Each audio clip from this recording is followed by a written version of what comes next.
All right, so this is going to be the very, very, very last. Um, and so I'm not going to complete this. We got hung up on this.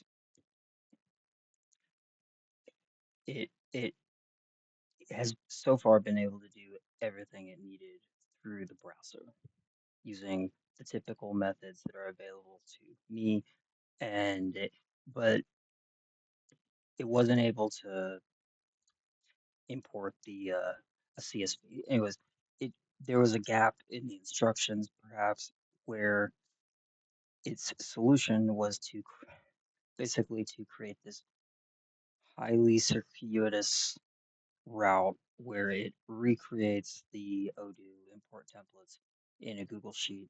This took 35 minutes, something like that. It didn't have the columns exactly right, so I gave it a reference file.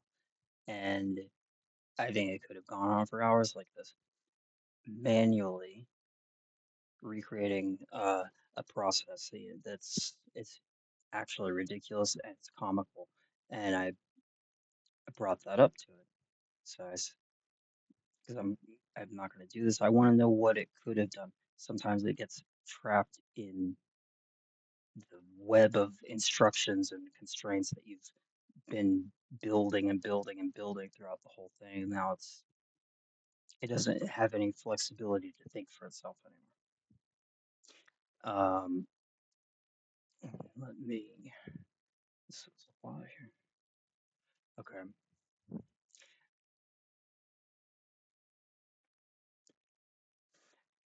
and it was. I asked it to take a step back and analyze, like, how did we get here, and how could we have avoided such a wasteful stand-in solution, patchwork solution, right?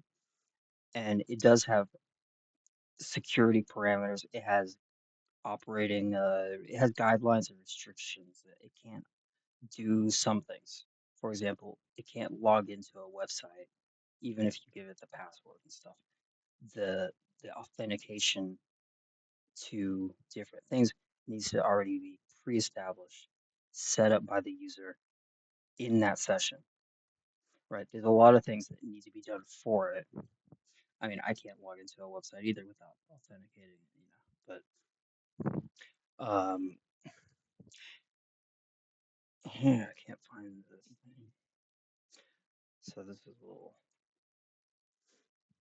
Anyways, the bigger picture is why why did it get stuck and how could it be avoided?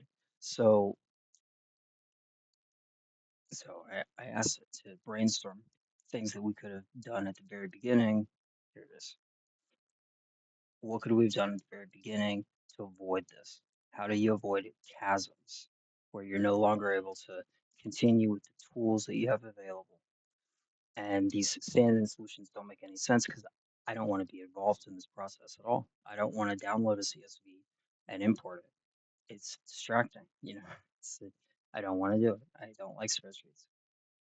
Um, so it comes up with a bunch of methods. Okay, and some of these are actually not things it can do. Really, it's hypothetical. Like, well, if Google gave us stuff, we could do this. But it mentions that Spencer, this is for you, and I guess for John, this is some cool thing be we need to be thinking about this. Actually, it's like do or die. Um, it mentions a browser extension, and it says hypothetically, if there were a simple browser extension that operated locally, so this isn't something that's running on some server or something, but it's actually operating in the local environment. The user manually installs the extension from their computer, not from an app store. Um, and let's say the extension, all it was a set of, it was an index of different well, like different connectors. Okay, like imagine an index of all of the apps and the connectors and the tasks that Zappysys enables. Okay, I used N8N in this example. I asked it about N8N. I said, imagine if it were just an index of different N8N workflows that you could you could go and trigger the workflow, and it would expose the APIs of Zoho, and it would expose the API of Odoo, specifically the endpoints related to these records that it needs. And I said, what could you do then? And well, if the APIs are pre-authenticated by the user, and the security, a caveat is that the extension needs to be loaded locally, then it can pretty much do whatever the hell it wants. And it gives extensive examples of like the very expansive range of things that it can do, and it's basically everything. But it would you would only need very simple workflows. The workflow only needs to expose the endpoints. There doesn't need to be a whole bunch of additional workflow logic that that takes the fields in and defines them with a certain naming schema, and then sets the fields and maps it manually to different columns, and then imports those mappings to a HTML template for or whatever for an email template. This is all extra stuff that you have to do because the workflow needs to sort of retain the memory and the structure that will allow the data to pass you know without change. It needs to have the preserve a formal structure that so the data can pass through it cleanly. But that's you don't need that if you have an intelligent agent that can retain that data object in its own memory.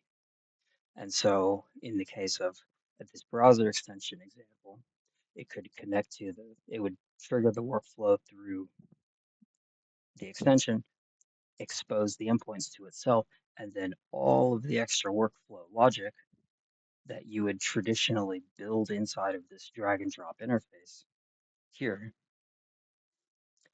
or the data flow, whatever Zappy says calls that they have like two parts of their editor. Anyways, it, all of that logic a significant amount of it could disappear and just stay inside of the memory of the agent. So, anyways, long story short, it's vastly simpler. It gives it all the permissions, all the cool stuff you can get from the API. It simplifies the building of the workflows, right? You don't have to build the complicated workflows. You just use natural language instructions, and it can do all kinds of stuff. So in this case, it would have been a one-click import export map. We'd be done yesterday. Um, but then again, you can, and it mentions this, you could go in and further refine it. So you could add stop gaps and error log reports, and you could human in the loop things. You could begin to build out workflows that that are designed to facilitate the agent that's operating in this a different environment, right? Rather than anyways, the approach would be different to building the workflow. It'd be very interesting. And so you're just building this like exterior layer of tooling around the agent, and it's this static thing, right? These are like static workflows that it can go to an index or a model context protocol server, which is exactly all I'm describing, right? So Zappysys has all of that. Yeah, it's all on their website. It just refers to tasks that get loaded inside of Visual Studio Code or whatever, instead of get loaded you know, inside of the agent's memory and active logic. Um, okay, and then the further point, and the last point is This can connect to any API, like using this browser extension method. It can connect to any API, any app, any database, and do whatever the hell it wants, literally. So this, if you are a human, you can now use natural language to basically you can do whatever the fuck you want is my whole point. And there's no limitation to the number of things and systems that you can interact with just using voice instructions and clear instructions, right? But so John, the Shopify, you ask these questions about technology as if like they're like why? The question you should be asking is about logic and process because there are no limitations to what you can do with software. You are not limited by those things anymore. Like for real, and your mind needs to like break free of it because you ask questions and it's like stop. It becomes confused. Like, well, that might be too hard to, and that's a lie. That world doesn't exist anymore. And I mean it. I mean, I mentioned the e-commerce store. I'm not even going to talk about that shit, okay? I'm not going to talk about that stuff.